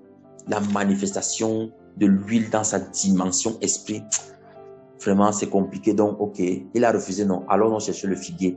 Ils ne savent pas que le figuier, c'est le Christ. Ah, un figuier terrible. Verset 10. Alors, les arbres disent au figuier, viens et règne sur nous. Viens et règne sur nous. Donc, regardez, ils n'ont plus utilisé le protocole. Hein. Ils ont dit que viens et règne sur nous. Viens, toi, règne sur nous. L'olivier a refusé. Celui qui a le Saint-Esprit, il a refusé. Maintenant, toi, on voit que tu as des vertus. Ah, lisons un peu l'affaire du figuier là. Suivez ce que le figuier dit. Mais le figuier répondit, renoncerai-je à ma douceur et à mon bon fruit. Le figuier ici est la caractéristique de la royauté de Christ, qui est la manifestation du fruit de l'esprit. Le figuier est la représentation même du fruit de l'esprit. Parce que le figuier est caractérisé par la douceur. Et la douceur, en fait, est un parallèle direct de l'amour. Frères et sœurs dans le Seigneur. Le figuier a refusé de renoncer à quoi? À la douceur et à son fruit pour aller devenir un roi. Donc les hommes vont voir que non, tu es trop doux, tu es très humble, tu es très miséricordieux, tu es très bon. Il faut rien sur nous. Quand ils te disent que rien sur nous là, c'est parce qu'ils se disent qu'ils vont faire des bêtises et tu vas rien dire. Ils se disent qu'ils vont, voilà, tu es vraiment, tu es l'amour incarné quoi. C'est-à-dire toi tu as dépassé Jésus. Tu es l'amour incarné, de telle sorte que, même s'ils sont dans le péché, non, comme tu les aimes là, tu vas dire que vraiment, je vous comprends, hein, venez dans mes bras, je vais prier pour vous. Frère, ils vont finir ta douceur. Parce que tu vas te retrouver irrité. Pourquoi? Parce que tu auras renoncé à manifester le fruit, afin que les hommes se nourrissent de ce fruit-là, et non pas que tu sois leur roi. Ils doivent se nourrir de ton fruit de la même manière que l'huile est là pour alimenter la mèche, pour que la flamme consume la mèche. De la même manière, l'huile que nous voyons dans l'olivier est là pour alimenter la vie du chrétien, afin que par les œuvres qu'ils paraissent au travers du fruit de l'esprit, la deuxième manifestation de la royauté de Jésus-Christ. Regardez ce que Jésus dit à ses disciples. Il leur dit, ne soyez pas comme les rois de la terre, qui les brident avec un mort, qui les dirigent avec une verge de fer. Ne soyez pas comme eux, mais que le plus grand d'entre vous, qu'il fasse comment? Qu'il soit le serviteur des autres. Voilà en quoi on reconnaît le roi des rois. Le roi des rois nous démontre que la royauté céleste vient du fait que le plus grand est le serviteur des autres. Que le plus grand est celui qui se rabaisse, qui s'humilie, est celui qui couvre les autres, est celui qui se tient derrière, qui se tient à la brèche, est celui qui jeûne et qui prie, afin que les frères, que le Seigneur donne d'encadrer, afin qu'ils puissent avancer sans inquiétude. C'est lui. C'est ce que le roi a fait. Il s'est tenu devant, il s'est tenu derrière. Il a payé le prix dans tous les compartiments de la loi. Il a accepté d'être insulté, méprisé, mais n'a manifesté que quoi? Douceur, amour. À la croix, lorsqu'il a dépouillé les démons, lorsqu'il a dépouillé les autorités et les principautés, il a manifesté un degré d'amour que le monde n'avait jamais connu. Un degré d'amour qui n'avait jamais été connu jusqu'à ce moment-là. C'est à ce moment que les démons ont perdu leur puissance. Frère, sache que si tu veux manifester l'onction, c'est dans le fruit de l'esprit. Plus tu vas manifester le fruit de l'esprit, plus les démons vont être soumis. Plus lorsque tu vas parler, ils vont s'exécuter. Parce que à la croix, quand on parle dans le livre de Colossiens, qu'il a dépouillé les autorités et les dominations, il les a dépouillés à la croix, en disant quoi? Père, ils ne savent pas ce qu'ils font. C'est là où le monde des ténèbres a été vaincu, que vraiment, on ne peut pas comprendre que on a insulté ce gars, on l'a flagellé, on l'a bastonné, on a mis la couronne d'épines, on l'a méprisé, on a craché sur lui, on a cloué, on a élevé sur la croix, on l'a déshabillé les pieds nus, on l'insulte même, on fait tout ça. Maintenant, on attend qu'il réagisse et la réaction qu'il trouve à faire, c'est que, Père, ils ne savent pas ce qu'ils font, pardonne-leur. Quelqu'un qui aime bien dit que, Père, pourquoi m'as-tu abandonné? Ce que voilà, on va voir si Élie va venir le sauver. Comme il dit Élie, là, on va voir s'il va venir le sauver. Mais après, il dit que Père, pardonne-les, ils ne savent pas ce qu'ils font. Frère, c'est un degré d'amour qui dépasse la raison. Si on met cet amour-là dans le cœur d'un homme normal, présentement là, qui n'a pas le Saint-Esprit, son cœur va éclater. Il ne peut pas supporter. Il va mourir d'hypertension. Parce que l'amour là va faire son cœur commencer à battre, ça pompe le sang à un niveau qu'il ne pourra pas maîtriser. Frère, je vous dis, c'est pour ça que le Seigneur déverse son amour dans nos cœurs par son esprit. Il faut d'abord qu'il y ait le Saint-Esprit pour que l'amour de Christ vienne. C'est parce que c'est le Saint-Esprit qui va réguler cet amour en nous. C'est lui qui va nous apprendre comment cet amour se manifeste. Et c'est ce que le figuier a compris ici. Donc la douceur dont le figuier parle, en fait, c'est l'amour du Père. La royauté de Jésus est manifestée en ce que il n'est pas comme les rois de la terre. Il est un roi doux et humble de cœur. Je suis doux et humble de cœur, il a dit. C'est ça la royauté de Jésus-Christ. Et si nous sommes des rois du roi des rois, nous devons comprendre que nous-mêmes nous sommes appelés à manifester cette même douceur-là. Et quelqu'un qui renie cet aspect du figuier, qui renie ça, il n'est pas enfant de Dieu. Il n'est pas enfant de Dieu. Il n'est pas roi. Alléluia. Donc, frères et sœurs dans le Seigneur, je vous en conjure par les compassions de Jésus-Christ. N'acceptez pas les propositions qu'on vient vous faire. On dit que non, on aime quand c'est toi qui viens parler dans les réunions de la famille. Hein, parce que toi, vraiment, tu es très douce. Tu es très doux. Tu es très douce là. Vraiment, quand tu parles. Non, frère, on veut que tu sois roi maintenant. Pourquoi? Parce que la douceur qu'elle voit selon ce qu'elle comprend de la douceur. Que même quand ils vont dire qu'ils égorgent les chèvres là, même quand ils vont dire qu'ils font le culte des crânes, tu vas dans la douceur, tu vas dire que non, c'est parce qu'ils n'ont pas encore compris. Parce qu'ils se disent que ta douceur, c'est que tu vas te lever avec zèle. C'est ce qu'ils se disent. C'est ça qu'ils disent que viens, tu règnes sur nous. Et le figuier qui a compris, le roi dit que zéro, moi je ne vais pas renoncer à ma douceur. Si tu vas là-bas, ta douceur va se transformer en brutalité. Parce que tu vas être tellement oppressé que ces gens-ci pensent même que c'est quoi? Que je suis faible. Et tu vas commencer à avoir la gage maintenant des frères charnels. L'humilité n'est pas l'humiliation. Hein. C'est pas parce que nous sommes ici que on va me dire n'importe quoi. Tu commences à faire ton show là. Tu tournes ton film seul avec Satan et ses démons. Tu fais ton concert. Vous êtes là-bas ensemble. Dieu n'est plus au courant de toi. Frère, ça doit changer. Je vous en conjure. Ça doit changer. Arrêtons de nous dire qu'on ne peut pas faire des interventions, on ne peut pas parler dans nos familles, dans nos maisons, parce qu'on est les plus qualifiés. Frère, c'est ce qu'ils ont voulu faire au figuier ici. Arrêtons de le dire. Laissons que le Seigneur nous convainc de dire que va dire quelque chose. Parce que c'est quand tu t'auto-qualifies toi-même, tu te disqualifies aux yeux de Dieu. Et les arbres, les frères qui marchent avec le Seigneur, mais qui parfois n'ont pas la révélation de qui est le figuier, de qui est l'olivier, vont souvent intenter des choses comme ça pour nous amener à sortir du canon. Et si toi aussi tu acceptes d'aller devenir roi dans ce genre de conditions, ça va mal se terminer pour toi. Alléluia. Donc, finissons avec la vigne. Ah, frère, il y a quelque chose dans la vigne là. Bon, peut-être une petite parenthèse avec le figuier. Vous pouvez lire dans Marc 11:13 où Jésus-Christ, n'est-ce pas, a maudit le figuier. Et on précise, et j'aime bien la version de Marc par rapport à celle de Matthieu, c'est qu'on précise que ce n'était pas la saison. Ce n'était pas la saison, frère. La caractéristique encore du figuier, c'est que le figuier produit son fruit. Le figuier n'a pas une saison pour produire son fruit. En Christ, là, l'image du figuier que Jésus a prise en maudissant, c'est pour nous dire que quand le roi s'approche, il doit produire le fruit. Donc, quand Jésus-Christ s'approche de toi, frère, le péché doit tomber. On doit voir le Saint-Esprit se manifester. On doit voir l'amour, la miséricorde, la bonté. Tu ne peux pas dire que tu es enfant de Dieu, on ne voit pas ça. Et tu dis que tu marches avec le Seigneur. Tu fais ça comment? C'est la magie, ça c'est une œuvre de la chair. Tu peux lire ça dans Galates chapitre 5, verset 17 en descendant. Il dit les initiés, la magie. C'est ça la magie en fait. Les gens pensent que la magie là, c'est forcément que tu allumes un feu dans la nuit. Comme il y a une vidéo qui circule là, et les frères aiment ça. Ils s'asseyent comme ça, ils regardent toute la vidéo là. Ils regardent ça, mais ils n'ont même pas regardé un seul enseignement biblique depuis le matin. Mais ça c'est comme ça, ils regardent la vidéo là et ils transfèrent. Vraiment transférer, partager, partager. Quelle édification! Tu vois une sorcière qui fait sa danse dans la nuit. Tu t'assois 7 minutes pour regarder ça. J'ai été édifié. Et il y a des frères qui sont spécialistes dans ça. Ils n'envoient que ce genre de vidéo. Tu vas jamais le voir envoyer un enseignement qu'il a écouté d'1 heure de temps. Non, c'est trop pour lui. Frère, c'est dans la mort que tu es en train de régner. Si tu es dans ce chose, je t'en conjure de sortir. Tu es désagréable à Dieu. C'est même diabolique même. C'est diabolique. Des frères qui sont animés d'un zèle ardent. C'est-à-dire le zèle là est comme un feu pour eux. Ils sont à la recherche des scoops, c'est-à-dire des buzz sur Internet, qui voient une vidéo là, et tu vois, et quand lui te transfère, et ça montre qu'on a transféré de nombreuses fois. Il n'est jamais celui qui commande le buzz. Donc il a tellement distribué. Ça même fait le tout, c'est encore revenu chez lui, il t'a encore transféré. Tu regardes ce que les frères transfèrent aux autres.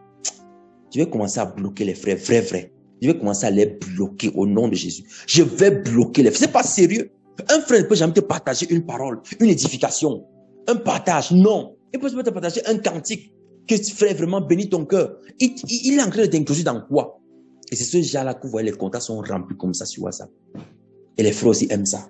Non, il m'envoie souvent parce que après je peux lui dire que frère, tu sais vraiment, j'ai bloqué. En tout cas, toi, tu as fait comme tu veux. Peut-être c'est ma part de renoncement aussi. Je vais bloquer, frère. Parce qu'un frère, en 5 ans que j'ai son numéro, je n'ai pas reçu une parole de vie. Donc vraiment, quand il est là, c'est pour faire quoi? Les messages qu'on envoie, lui, ne lit pas. Il t'envoie les vidéos où la sorcière danse dans la nuit. Machin, il dit que c'est crucifiant. Hein. Il faut prier le matin avant de sortir. Honte à vous, chrétiens. Honte à vous qui pensez comme ça. Donc c'est parce que tu te dis qu'il y a la paille qui fait son bruit dehors que tu vas prier dans la nuit. Que tu dois prier maintenant avant de dormir. Vraiment, priez bien avant de vous coucher. Recommandez vos prières. C'est même d'abord normal qu'un chrétien dorme sans prier. C'est d'abord normal même. Tu finisses une journée sans méditer la parole. C'est d'abord normal. Mais il dit comme ça parce que les gens courent, parce que la paille fait son bruit là dehors. Il dit, oh Seigneur, délivre-moi. Il ne va pas te délivrer, mon frère. C'est prétentieux d'appeler Dieu quand on est dans la détresse. Et de se dire qu'on n'avait pas besoin de l'appeler quand on était dans l'opulence. C'est même scandaleux même. Un enfant de Dieu normal, qu'est-ce qu'il se rend compte de ça? Il a honte de prier. Je vous dis, frère, c'est un sentiment que le Saint-Esprit crée en toi. C'est un sentiment, mais c'est pas une culpabilité qui mène à la mort, c'est une culpabilité qui t'amène à la repentance. Tu te répands, tu vas pas prier, tu vas dire que Seigneur te demande pardon. Parce que j'ai à cœur de te prier, alors que depuis là, je ne pense même pas à toi. J'ai honte, vraiment, pardonne-moi. Tu vas commencer par la repentance. Mais des frères qui entrent dans leur bureau, Dieu, c'est leur, je sais pas, c'est leur garçon de ménage. Jésus, c'est leur garçon de ménage. Quand il veut bien prier, Jésus, il vient s'asseoir comme s'il n'y avait rien. Jésus, vraiment, oh, tu es le roi des rois. Tu es en train d'adorer qui, frère? Tu es en train d'adorer qui? On a fait une petite méditation. Quand je dis petite, avec le frère Renaud, je vous dis, on a médité 5 heures de temps sur la foi, le consommateur de la foi. Frère, si la parole de Dieu nous dit que Jésus est le consommateur et le rémunérateur de notre foi, le consommateur, ça veut dire qu'il consomme. La foi, c'est la nourriture de Dieu. Maintenant, on dit bien, il y a un adage qui dit que vaincre la famille n'a point d'oreille. Et toi, tu as femme Dieu. Tu lui donnes pas la foi qu'il mérite là. La foi dont il se rassasie. Et tu veux qu'il t'écoute comment? Mais les oreilles de Dieu sont fermées vis-à-vis de toi. Parce que celui qui n'a pas la foi est désagréable à Dieu. Pourquoi? Parce que quand tu veux recevoir quelqu'un, ça c'est le frère Renaud qui recevait la révélation. Regardez ce que Abraham a fait. Quand le Seigneur est venu, il est allé le recevoir, il a préparé quelque chose. Et cette préparation était une préparation prophétique qui annonçait, qui faisait beaucoup de prédictions de la personne de Jésus-Christ. On ne va pas rentrer dedans. Mais il a préparé quelque chose qu'il savait que ça plaisait à ses invités. Maintenant, on dit qu'on reçoit Jésus. Comment on fait pour recevoir Jésus sans lui préparer ce qu'il aime, sans avoir la foi, sans lui disposer cette foi-là pour qu'il s'en nourrisse, pour qu'il soit béni, que son cœur soit réjoui. C'est ça, en fait, l'aliment de Dieu, la foi. Mais des frères, il vient, il s'assoit là, comme il est le patron. C'est Jésus qui est sous ses pieds. Il dit, oh Jésus, cette journée, je te rends grâce. Alors, ça fait 10 jours. Il n'a même pas médité un verset biblique. Je dis verset. C'est scandaleux. Si un frère se retrouve dans ce, il doit se repentir. Sincèrement, si Jésus vient maintenant, il ne va pas l'enlever. Parce qu'il n'y a plus une autre façon de dire ça, frère. On a trop arrangé l'évangile. On a trop fait des pâtes à modeler, où on donne la forme, on arrondit un peu, on fait l'ellipse, parce qu'on veut que les frères entrent. Non, frère, moi, je n'ai plus la force là. Je vous assure. Je vais seulement dire comme le Saint-Esprit met dans mon cœur. Cette histoire où on a rangé l'évangile là pour que les frères se retrouvent dedans. Tu sais, c'est un enfant de Dieu. Un enfant de Dieu avec quoi? Il ne manifeste pas le fruit de l'esprit parce qu'il n'en a rien à faire. Il veut être un roi qui règne. Il dit que non, je suis doux. Une douceur diabolique. Quand il finit de boire, c'est là où le gars devient doux. Il dit que c'est le Saint-Esprit. Quel Saint-Esprit? Il est ivre de vin. Il dit que c'est le Saint-Esprit. Ivre de vin. Cet esprit, il manifeste la douceur. Il est gentil avec tout le monde. Et c'est ça qu'on met sur les statues. Quand je bois le vin, il devient l'ami de tout le monde. Et il met ça, un frère. Il met ça sur le statut. Il n'a pas mis un verset depuis 100 jours. Il met ça. Il dit que Dieu va me bénir cette année. Frère, je ne sais pas de quelle bénédiction tu parles. Je ne sais pas. Je ne sais pas. Est-ce que ça vous révolte pas? Est-ce que ça vous... Je ne sais pas. Est-ce que vous ne sentez pas que...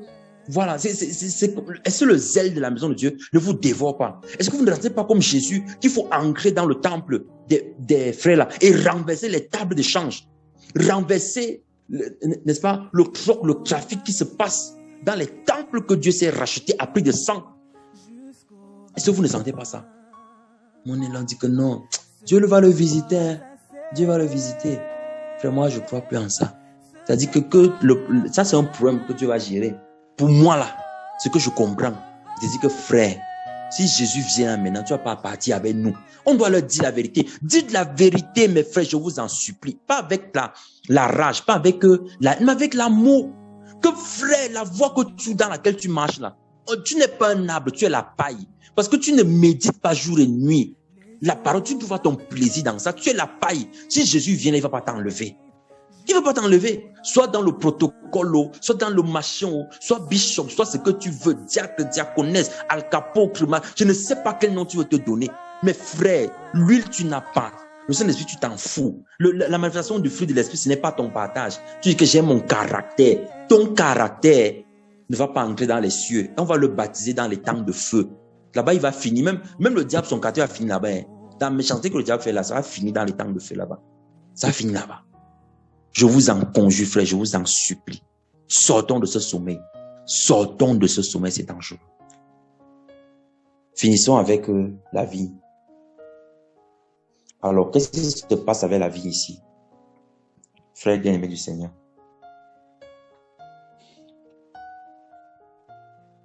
Dans la vie ici, suivez ce que la vigne dit. Donc, regardez l'ordre. Il y a l'huile, qui est le Saint-Esprit en nous. Il y a le figuier, qui est la manifestation du fruit. Maintenant, il y a la vigne, suivez. Et verset 12. Puis les arbres disent à la vigne, viens toi, règne sur nous. Donc, vous voyez, on recherche tous les gens que les manifestations du Saint-Esprit. Hein. Viens toi, règne sur nous. Et la vigne répondit, renoncerai-je à mon bon vin? Ah, qui réjouit qui? Dieu et les hommes pour aller planer au-dessus des arbres. Frère, la troisième caractéristique de Christ, c'est qu'il peut changer l'eau en vin. Et des chrétiens, parfois tu restes comme ça, tu te demandes, ils ont connu les profondeurs de Satan en fait. C'est ça que Jésus dit dans le livre de Révélation 3. Ils ont connu les profondeurs de Satan. Tu vois quelqu'un qui s'assoit, il dit que Jésus même a changé l'eau en vin. Donc buvons le vin, mes frères. Réjouissons-nous. Suivez ce que la vigne dit. Hein. La vigne dit, renoncerai-je à mon bon vin qui réjouit Dieu et les hommes? Je vous pose une question, mes frères. Il a dit qu'il réjouit Dieu. Hein. Dieu boit le vin. Un esprit mange. Un esprit boit. Dieu boit le vin, mes frères. Dites-moi aussi, peut-être que, voilà, il y a un problème de compréhension. Peut-être qu'on ne comprend pas bien. Dites-moi si Dieu boit le vin. La vigne dit que le vin qui réjouit Dieu et les hommes. Le vin a toujours été le symbole du partage de l'esprit. C'est ce que signifie le vin, en fait. La réjouissance vient du fait que l'esprit est partagé, la parole est partagée. La parole est partagée. Le vin a toujours été le symbole du partage. Le vin est le symbole de quelque chose qui part, qui est fade, qui n'a pas de goût, qui est sans saveur, qui a maintenant une saveur en Christ. C'est ça le vin. Le vin maintenant ici matérialise la récolte de Dieu dans notre vie. Et quand Dieu récolte en nous, il récolte le vin. Ça veut dire qu'il récolte ce qui peut rendre ivre les personnes de sa présence. C'est ça. C'est pour ça que l'apôtre Paul a comparé le Saint-Esprit, l'ivresse du Esprit et l'ivresse du vin. Il a dit, ne vous enivrez pas de vin, c'est de la débauche. Au contraire, soyez remplis du Saint-Esprit. Comme pour dire que soyez plutôt ivres du Saint-Esprit. Parce que ici, on parle du Saint-Esprit en tant que récolte. Un jus de raisin qu'on presse. Et ce jus-là, en fait, c'est la manifestation visible de la marche par l'Esprit qu'un enfant de Dieu doit avoir pour être qualifié en tant que roi. Et lorsqu'on marche comme ça, il y a ce jus-là que Dieu récolte en nous. Et ce jus-là nous donne d'être seulement conscient de la présence de Dieu. Parce que quelqu'un qui est ivre est inconscient de ce qui se passe autour de lui. Et Dieu veut donc qu'on soit ivre d'esprit pour entendre sa voix. C'est quelqu'un qui est ivre d'esprit qui entend la voix de Dieu. On n'entend pas la voix de Dieu sans être ivre, frère. Parce que quelqu'un qui est ivre de vin, il commence à voir les images, il a les visions, les sons, il voit la route dédoublée, tu lui montres 2 doigts, il voit 4. C'est la même chose sur le plan spirituel, frère. Nos yeux spirituels s'ouvrent dans l'ivresse de l'esprit.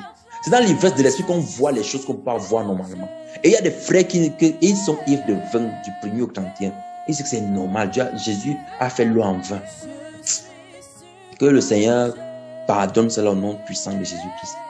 C'est vraiment la marque d'amour qu'on peut leur témoigner. Mais frère, regardez l'urgence d'être rempli du Saint-Esprit. Regardons l'urgence. Regardons l'urgence d'être rempli du Saint-Esprit. Regardons l'urgence. L'urgence d'être comme la vigne qui réjouit Dieu et les hommes. Qu'est-ce qui réjouit Dieu? Ne savez-vous pas combien Dieu chérit l'esprit qu'il a mis en vous? Dit l'apôtre Paul. Ne savez-vous pas qu'il chérit cet esprit qu'il a mis en vous? C'est ce que Dieu, c'est ce qui réjouit Dieu. Dieu se réjouit du fait que nous côtoyons le Saint-Esprit, que nous marchons avec lui, que nous faisons un avec lui, que nous l'écoutions, nous nous soumettons à lui, que nous prenons ses conseils, nous les mettons en pratique. Dieu se réjouit du fait que le Saint-Esprit nous dit va et nous allons. Il se réjouit, il est dans l'abondance et dans la joie. Il est dans l'allégresse. C'est ça qui réjouit le cœur de Dieu. Et ceux-là qui ont un autre évangile. Mon frère, Dieu veut que tu pénètres ta destinée. Ou on pénètre même ça comment? Ou c'est debout, ou couché, ou je ne sais pas. J'ai essayé de réfléchir sur ce verbe. Comment ils font? La destinée là, elle est comment? C'est un tunnel, c'est une porte, c'est une maison, c'est un bateau, c'est un avion, c'est quoi? Tu ne sais pas. Mais on dit que tu dois posséder les clés de ta destinée. C'est ça qu'on en sait. Les gens sont ivres de ça. Le vin de la débauche, la grande prostituée. Il faut le lire dans le livre de Révélation. La grande prostituée a aussi son vin qu'elle donne. C'est un vin de débauche. Et un vin de débauche, je vous rassure mes frères, ne pensez pas que le vin de débauche, ça veut seulement dire les gens qui commettent l'impudicité, qui couchent avec des gens à gauche, à droite. Non. Le vin de débauche se manifeste de plusieurs fois. La débauche, c'est lorsqu'on fait une chose par excès. C'est ça qui veut dire la débauche. Tout ce qu'on fait par excès, c'est la débauche. Donc, quelqu'un qui mange beaucoup, c'est la débauche. Quelqu'un qui parle beaucoup, c'est la débauche. Quelqu'un qui dort beaucoup, c'est la débauche. Oui, frère, on doit dire ces choses pour qu'on se comprenne bien et que le Saint-Esprit agisse en nous comme Dieu a pensé. La vie a refusé.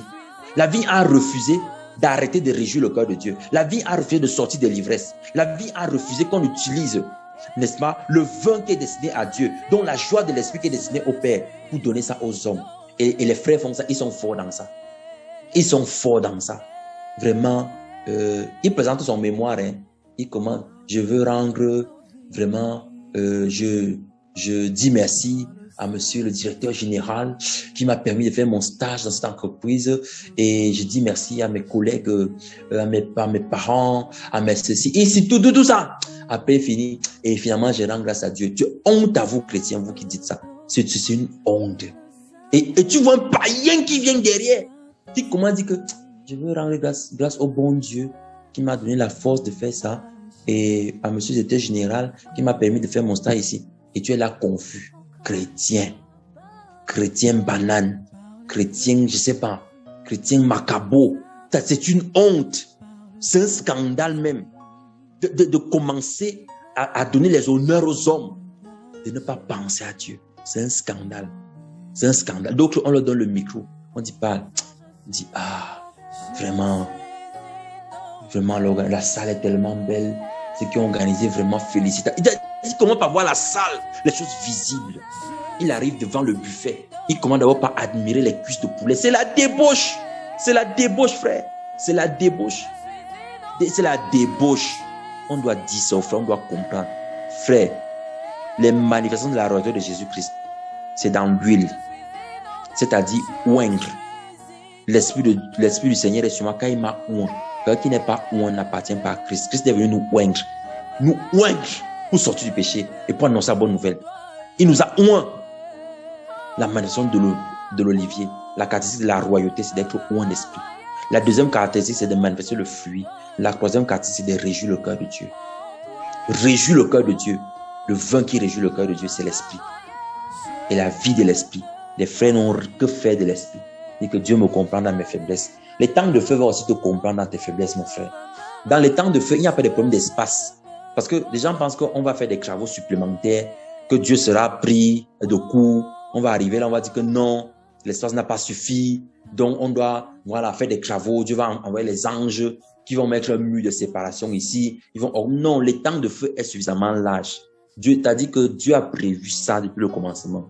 C'est large. Il n'y a pas les problèmes de voisinage. Donc, il n'y a pas, quelqu'un va pas se sentir, à l'étroit là-bas. Non. Tu vas seulement sentir la chaleur. Ce qui marche par la chair là.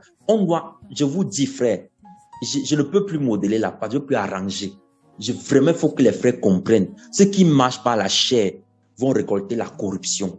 Ceux qui ne marchent pas par l'esprit ne vont pas voir Dieu. Ils ne le verront pas. Arrêtez de tromper les frères autour de vous, de leur donner des complaisances. Dites-leur qu'ils ne marchent pas par la chair. Ils vont rencontrer la ruine, la mort. C'est ce que Galatie dit. Celui qui sème la chair, marchant de la chair, la corruption. Et Christ a dit par David que tu ne laisseras pas ton sang connaître la corruption.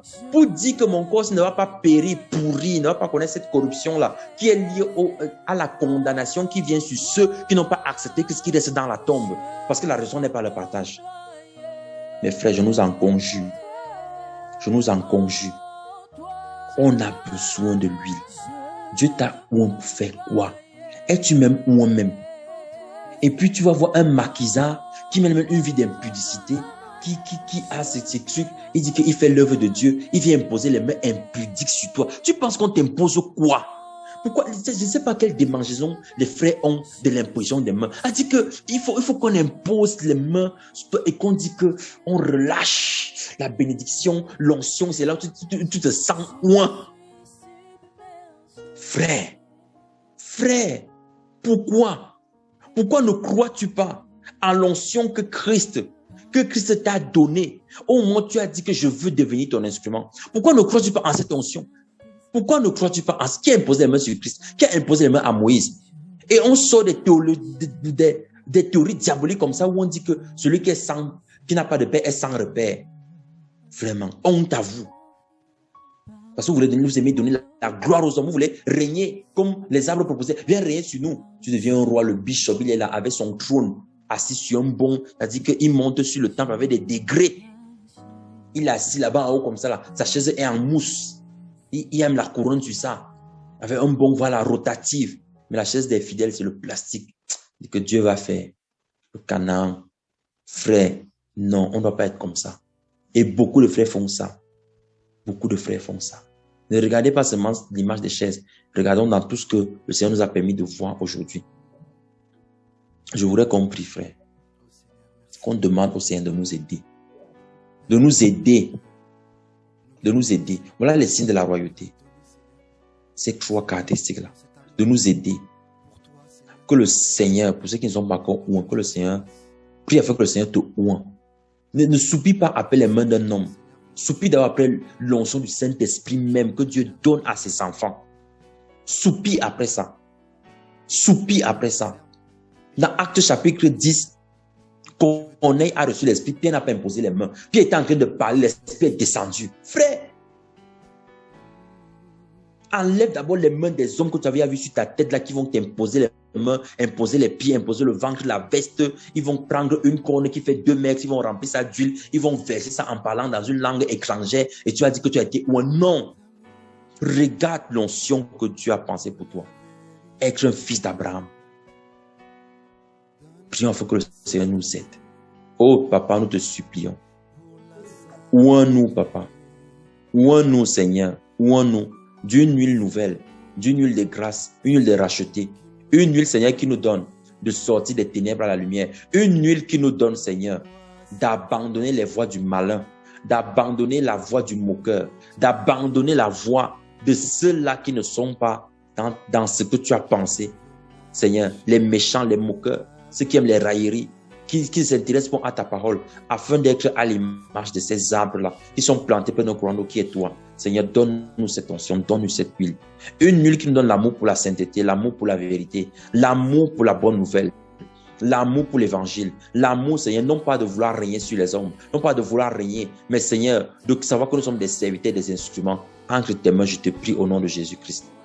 Je prie afin que, Seigneur, dans le nom de Jésus, tous ceux-là qui avaient renoncé, Oh, qui n'ont pas fait comme le figuier, comme toi tu l'as montré, un signe de royauté. Le figuier, la manifestation du fruit de l'esprit, qui ont renoncé à le manifester parce qu'ils ont dit le monde est trop méchant. J'ai été trop abusé. Je prie afin que tu ravives cela dans leur cœur au nom de Jésus. Je prie afin que l'amour qui a été refroidi soit ravivé dans leur cœur au nom de Jésus-Christ. Je prie afin que ce soit ravivé au nom de Jésus. Je prie afin que ce soit ravivé au nom de Jésus. Au nom de Jésus-Christ, au nom de Jésus. Que l'amour qui avait diminué, la compassion qui avait disparu, soit ravivé au nom puissant de Jésus. Que la vie jaillisse et que de cette vie-là, une abondance de Christ soit manifestée pour les peuples, les nations qui veulent voir Christ au travers de son fruit dans ta vie au nom de Jésus notre Seigneur. Papa, nous implorons encore ta grâce afin que nous soyons des instruments de joie dans le ciel. Tu as dit que lorsque le ciel se réjouit, c'est parce qu'il y a un converti. Et comment y aura-t-il des convertis si personne ne leur prêche? Comment leur prêcheront-ils si personne n'est envoyé? Comment seront-ils envoyés, Seigneur, sinon pas reçu l'onction qui délivre de la captivité du péché? Ah, Jésus, pendant que j'ai fait cette prière-ci, là, le Seigneur me donne deux visions.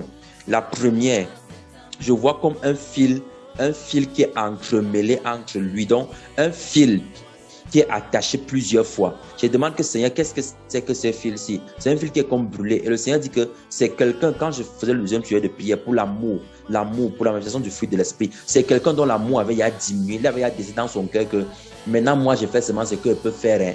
Le reste, là, Dieu va s'en charger. Frère, cette parole-là venait de l'ennemi. C'était un lien pour embrigader l'amour dans ton cœur. Et ce fil-là a commencé à se brûler pendant qu'on priait. Ça a commencé à prendre la forme de quelque chose qui brûle. Continue de prier intensément afin que le feu de Dieu, c'est l'huile, c'est l'onction qui vient de Christ. C'est cette huile-là, elle défait les nœuds, elle brise les jougs, elle renverse les limitations, afin que ce lien-là tombe au nom de Jésus-Christ. Et la deuxième vision, pendant que j'ai engagé le deuxième sujet de prière pour réjouir les âmes dans le ciel, j'ai vu comme une âme qui était enchaînée avec, elle portait des haillons. Elle portait des haillons. Le visage n'était pas distingué. Je ne pouvais pas distinguer le visage. Mais la personne était enchaînée. Elle portait des haillons. Et la personne était comme en même temps en pleurant, en même temps en joie. Donc, devant les hommes, elle paraît être en joie, mais dans son cœur, elle pleure. Parce qu'il y a de l'amertume dans son cœur à cause d'un péché qui tient la personne. Le Seigneur te dit qu'il veut briser ces chaînes-là. Afin que tu deviennes un objet de réjouissance de Dieu. Que tu deviennes un objet de réjouissance du Seigneur. Que tu sois quelqu'un qui réjouit le cœur de Dieu. Que ce que tu vois là, que tu vois en termes d'incapacité, en termes de limitation, le Seigneur veut te montrer comment il brise les chaînes. Il est celui qui brise le joug. Il brise le joug au nom de Jésus, que ces chaînes soient brisées. Que ces chaînes soient brisées au nom de Jésus-Christ. Afin que dans l'ivresse de l'esprit, toi qui connaissais d'autres formes d'ivresse, où tu trouvais la joie dans l'ivresse de la télé, dans l'ivresse des séries télévisées, dans l'ivresse de je ne sais pas quoi, dans l'ivresse des choses charnelles, au nom de Jésus-Christ, ces chaînes-là tombent maintenant. Cette ivresse-là disparaît. Les autres trouvaient de l'ivresse dans la tristesse, dans les pleurs. Aujourd'hui, ce n'est plus dans les pleurs que tu vas trouver l'ivresse. Tu vas trouver l'ivresse dans la communion avec le Saint-Esprit, dans la méditation de la parole de Dieu, un amour pour la parole. Le Seigneur met ça dans ton cœur comme un feu ardent qui brûle. C'est pour ceux que le Seigneur a donné des cantiques. Tu vas commencer à chanter davantage. Ce que tu chantais là et que tu es limité, ça augmente au nom de Jésus-Christ. Tu te réveilles et tu as envie de chanter. Le Seigneur te dit que chante ces cantiques, ça va édifier des peuples, des nations. Beaucoup vont me connaître au travers de ça. Ne néglige pas le don que je t'ai donné. C'est au travers de lui que tu réjouis mon cœur. Pendant que tu chantes des cantiques, il y a une huile, il y a un vin que Dieu récolte et c'est ce vin qui réjouit son cœur. Parce que ces cantiques sont inspirés par le Saint-Esprit. Et quand le Saint-Esprit les inspire comme ça, et que tu es le canal qui relâche cela, tu es ce canal-là qui relâche le vin, qui réjouit le cœur de Dieu et le cœur de l'homme. Ah, béni sois-tu éternel pour ce que tu fais dans la vie de tes enfants maintenant. Béni sois-tu pour ce que tu fais dans notre vie, Seigneur. Merci pour cette onction nouvelle. Merci pour cette onction nouvelle. Je vois maintenant comme une main qui tient une mer de cristal et qui relâche comme une mer de cristal. Cette mer de cristal-là, ah, rebreketo koyakata saka. Renkeli rebete keli koloto korekete seke. Yikeli kana saka la lokoto rebrete keli kolokata la leki. Ekeli rebrete ke kolokoto seke. Okokili rabata kana sotolo. Koro rabata kasenke. Akali samala takala kotoko. Kerete ke seke reteli yekete. Okoli ramala takala saka. Kebrete ke sontolo keteli leketini. Akala shikini rokotolo yamata kasaka. Zambra takala lokoto. Kerekete yembete kele seke. Je vois une main de cristal, deux mains. Cette main-là, c'est comme une main de diamant. Et cette main-là tient comme de l'eau en cristal. Et je ne sais pas sur qui ça tombait, mais je vois que Dieu relâchait cela. Que cette pluie de cristal tombe sur toi au nom de Jésus-Christ. Celui qui est en train de recevoir ça, que cette pluie de cristal tombe sur toi et que tu sois l'instrument de Dieu, que tu serves à l'avancement du royaume du Seigneur. Parce que le cristal, le diamant, c'est les choses qu'on retrouvait dans la présence des rois. Ça démontrait leur richesse, leur gloire. Et aujourd'hui, le roi a fait de nous le roi des rois. Il est le roi des rois. Donc, il est le roi des rois que nous sommes. Et en tant que roi, il nous a montré que les signes de la royauté, c'est l'huile. C'est l'huile. L'huile dans la vie de l'olivier. C'est le fruit dans la vie du figuier. Et c'est le vin dans la vie de la vigne. Et si nous avons ces trois caractéristiques, alors nous sommes également des rois. Je prie maintenant afin que ce qu'il a relâché comme mer de cristal, comme source, comme rivière de cristal, se déverse dans ta vie abondamment au nom de Jésus-Christ. Père, merci. Merci Seigneur pour ce que tu fais. Merci Papa. Merci Seigneur. Merci infiniment. Que la gloire te revienne au nom de Jésus. Que la gloire te revienne au nom de Jésus. Que la gloire te revienne au nom de Jésus. Que la gloire te revienne au nom de Jésus-Christ. Oui, que la gloire te revienne Seigneur. Tu es digne Seigneur. Tu es digne, toi seul. Merci pour mon frère, pour ma sœur. Merci pour moi-même, Seigneur. Merci pour tout ce que tu as fait aujourd'hui. Au nom de Jésus, nous allons prier.